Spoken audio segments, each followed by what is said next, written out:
the dying days of the Orichin, with forums and promenades still blood wet from Tenno betrayal, a colossal sentient descended upon ancient Ur, falling from distant stars to deliver upon Orichin a terrible and final ruin. Tower upon tower fell to its weapons, but one withstood, the Tower of the Unum. The Tenno scattered, but one remained, Gara, she and the Unum, inseparable. The Unum, lodestone of our people, and subject of 100 stories herself. The Sentient was a deformed creature, twisted and massive, sent from some dark fold of distant space, a warped thing wounded by daylight. By night it was a terror, felling tower after tower, citadel after citadel. But by day it hid, blinded and pained. It was during the day that Gara roamed, yearning to strike it from creation while it cowered, weakened and blind, to safeguard her beloved Unum. But never could Gara find it.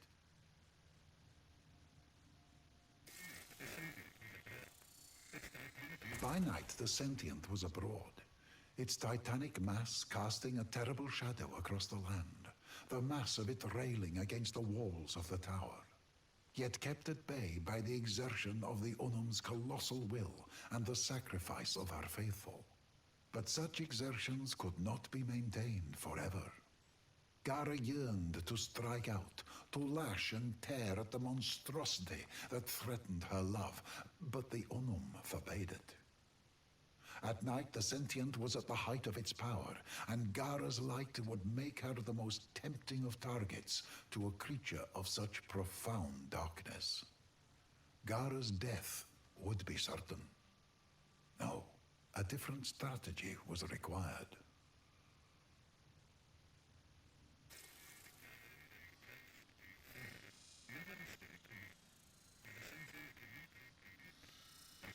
The Sentient prowled and pressed and failed, never risking too much, for the Sentient could not reproduce. What it lost forever. It had killed many cities before, felled many towers, but this little one prevailed. Why, it pondered in many voices, was that? The Unum knew she could not defend forever, nor could her faithful throw their bodies against the Sentient in perpetuity.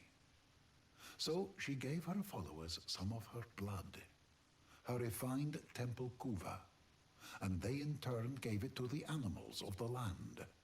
And the animals became an extension of her, and she became an extension of them. And the animals roamed and searched, and they found where the Sentient chose to hide itself. The Sentient sensed this subterfuge, and capturing one of the Unum's animals, opened it up for examination.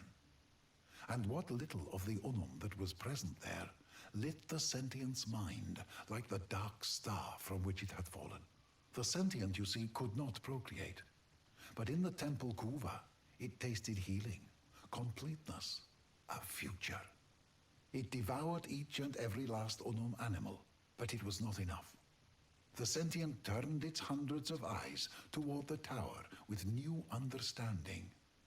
It would not destroy the tower. It would become the tower. It would kill the Unum, take her place, and one with that healing palace give birth to a race of itself. Gara and Unum knew where the Sentient was. The Sentient knew the tower was the future of its race. The Sentient threw itself at the tower, no longer cautious, taking great losses and knowing the prize was worthy of it. Should it succeed, all losses would be replaced 1,000-fold. This is when, across the plains, the great pylons ignited for the first time. Sheets of energy sprung up between them, powered by the will of the Unum at their epicenter, trapping the monstrosity within. Loyal Gara, unwilling to heed inaction any longer, broke from the side of the Unum and flew out at night, her eyes on the Sentient mind.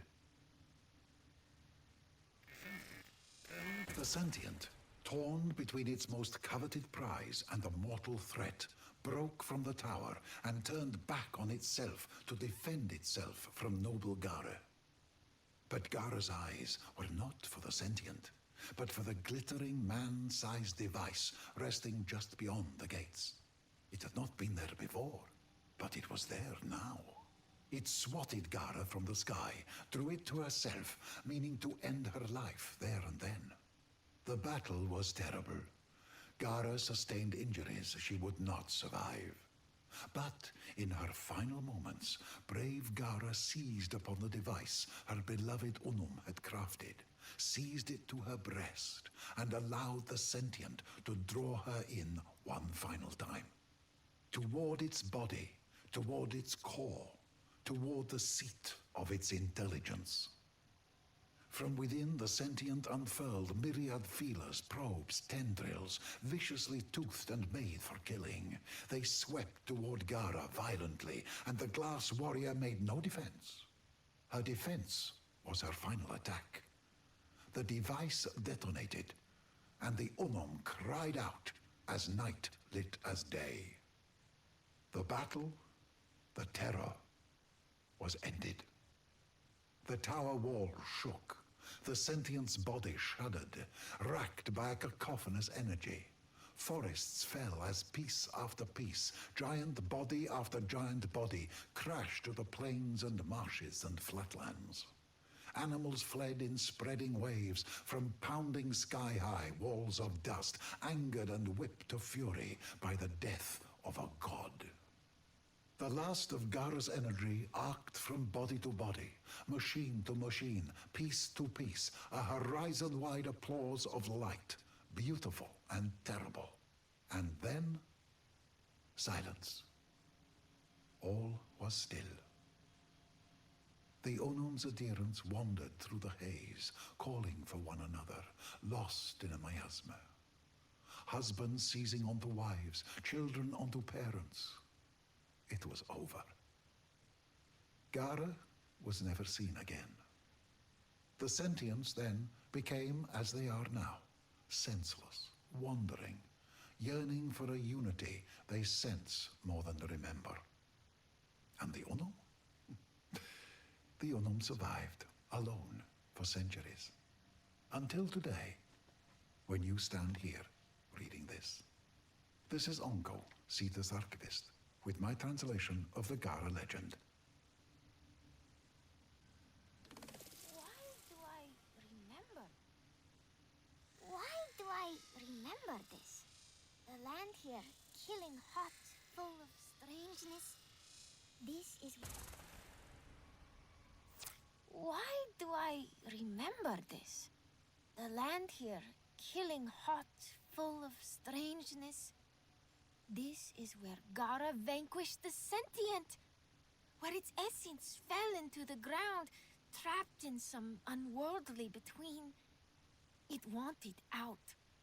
At moonrise, its ghostly tendrils would emerge, seeking form, seeking return. And this was the Warden, a Warframe. I can see it, like a dream repeating. The tendril emerging night after night, and the Warden night after night cutting it down, until the Warden himself was lost. How?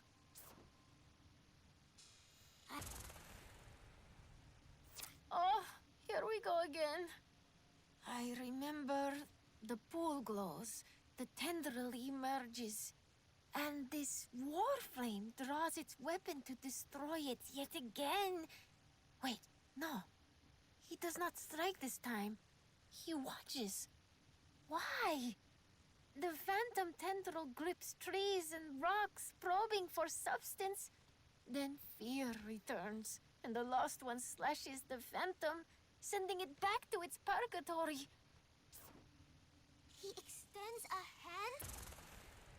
I see the tendril once again. Instead of striking it, the lost one, he extends a hand to the Eidolon? Kanong! What was he thinking? like Mucka on the tower.